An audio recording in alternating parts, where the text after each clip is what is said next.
in interviews as well. And obviously, FRM is highly recognized in the industry. FRM and CFA as well, right? CFA is more, both CFA and FRM, in fact, are highly recognized into the industry. So if you have cleared FRM part one, you will be considered as a better person than someone who is just pursuing his BCom, let's say, or econ, let's say. So FRM do help in that initial screening process and in the interviews as well, since you know basic finance concepts. So it will help you in that as well. Makes sense. Another thing that I just wanted to add, because this session is not just to provide you information, but also real student related insights. So a couple of us, like including myself, we try to pursue FRM right out of school. Okay, so in class 12. I think the correct age for pursuing FRM is not earlier than your first year, end of first year in college, because I think your mental maturity and your understanding is not such that you will be able to do something like an FRM. It's a really heavy course, and it will, I mean, you might as well learn it, because that's what something I did. I did not give the exam because later on I deviated from the field of finance. I don't want to do finance anymore. But for someone who wants to do it, try to do it in your second, third semester, because I think that is fairly well a time when you settle into college, you gauge your interest, what you want to do and what you don't want to do. So that is the correct time sort of to do FRM. A lot of people do FRM when they're working, all right? So a lot of companies make their employees give these exams. So it is, if you give it early on, if you give it in your first, second year, then I think it'll give you a really, really good boost. Just like Aryan mentioned, right? An FRM candidate in an interview always shines and is better than a non-FRM candidate. So you can plan your college accordingly, including the exam CFA. So CFA is a slightly more intensive exam. It takes a year-long commitment. It's really, really sort of exhaustive. So try to do it at a time when you think you're able to take time out of your societies, college education and stuff like that, okay? Because these are really expensive coachings, really expensive examinations. Do not give it because everyone's giving it, because I think we're all really overwhelmed by people putting on LinkedIn like, hey, I did FRM, hey, I did CFA, which is why we also want to do it. So just make sure that if you're putting so much time and effort into something, that you're genuinely really interested in it and that you're able to commit time to it. So if you're someone who's very busy with college, very busy with societies and other stuff, I would recommend that do not give these certification exams, because they need you to sit and study for like 6 to 8 hours every day, right? And you need to practice a lot and all of that. So yeah, just an advice. Moving forward, Shashwat will talk about NCFM versus NISM. So why we're talking about NCFM versus NISM and who is it suitable for is, now there must be a lot of you who are like, yeah, I don't know whether I want to do finance just yet. Mujhe nahi pata. Mujhe lag raha hai, mujhe karna hai, but I'm not sure. So these are the certifications that you can do that make you shine out in your CV first. And second, they're not very expensive or they're not very difficult.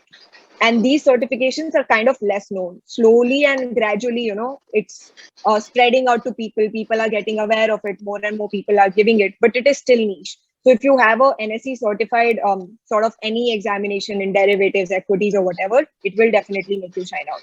So this one, these two examinations are for people who do not think they can commit to FRM or CFA, or people who are not sure if they want to be in finance altogether. And myself, I have also done an NCFM certification, and I'm clearly not pursuing finance anymore, but I don't think that it was a really huge commitment for me. So that's why I pursued it. So Shashwat, if you can continue to shed some light on NCFM basis and NISM. So before starting, let me ask you a couple of questions so that I can know you much better. So how many of you are currently in their first year or class 12 or below? Can you please answer in the chat box?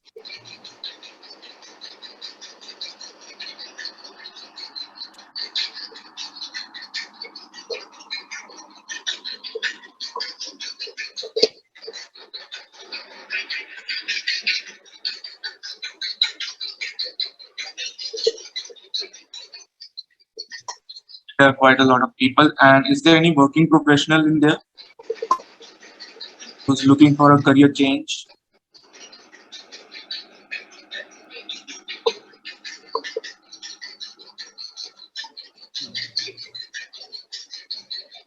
So friends, when we say that we want to pursue a career in finance, this statement is kind of big because finance itself comprises of different domains like equity market, derivative markets, IB, or you can say wealth management and private equities. Field of finance in turn open paths to different avenues, and the entry that you get through in these avenues is basically through professional certifications like FRM, CFA, or CFP or CP as we talked in the previous section.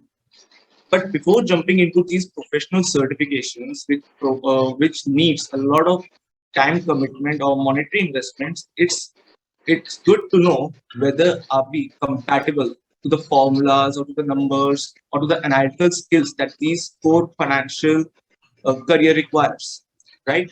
Means it's better to first build a miniature and then go build a building rather than directly go and start to build a building. Right? So that's where the role of NCFM and NISM certification come into play. So firstly, I will talk about the NCFM certification.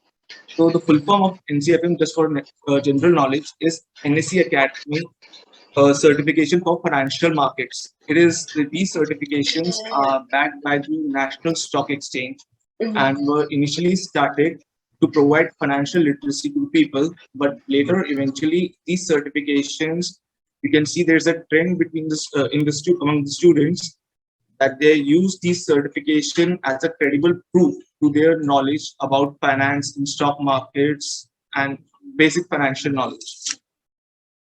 So, hence, basically, the NSE Academy provides various courses ranging from banking, trading, financial markets to financial services, and basically test your knowledge and also conduct physical exams at their center.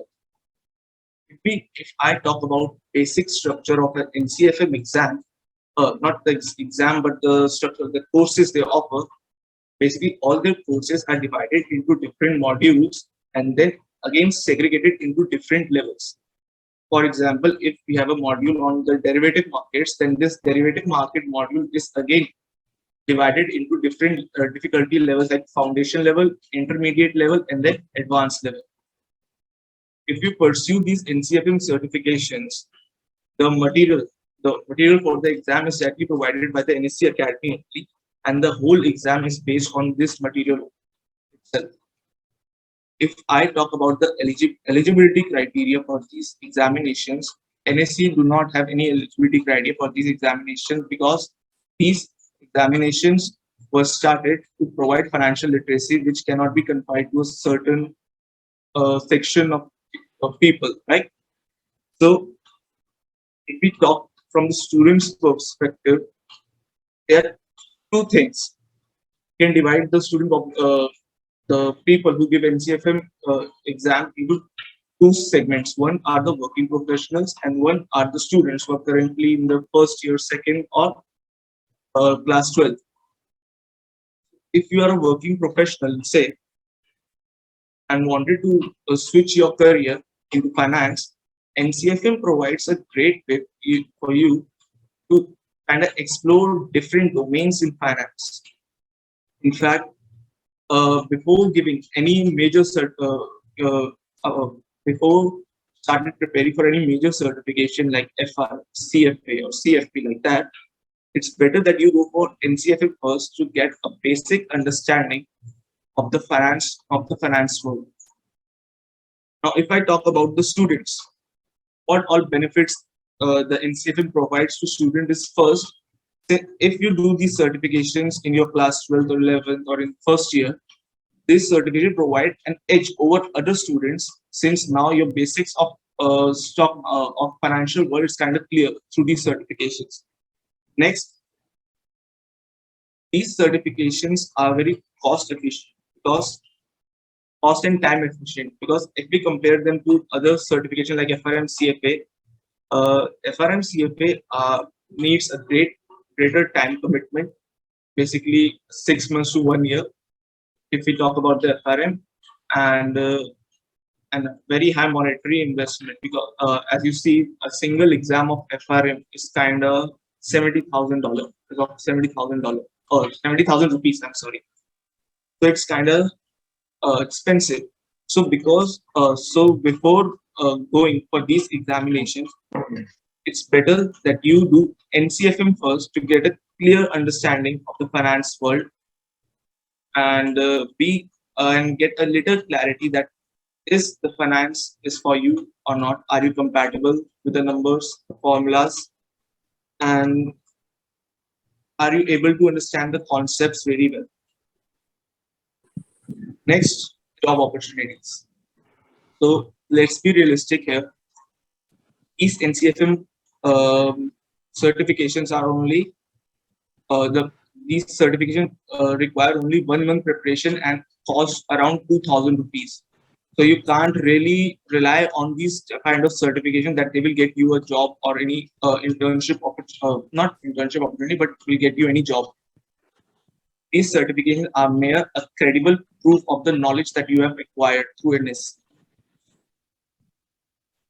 In fact, if you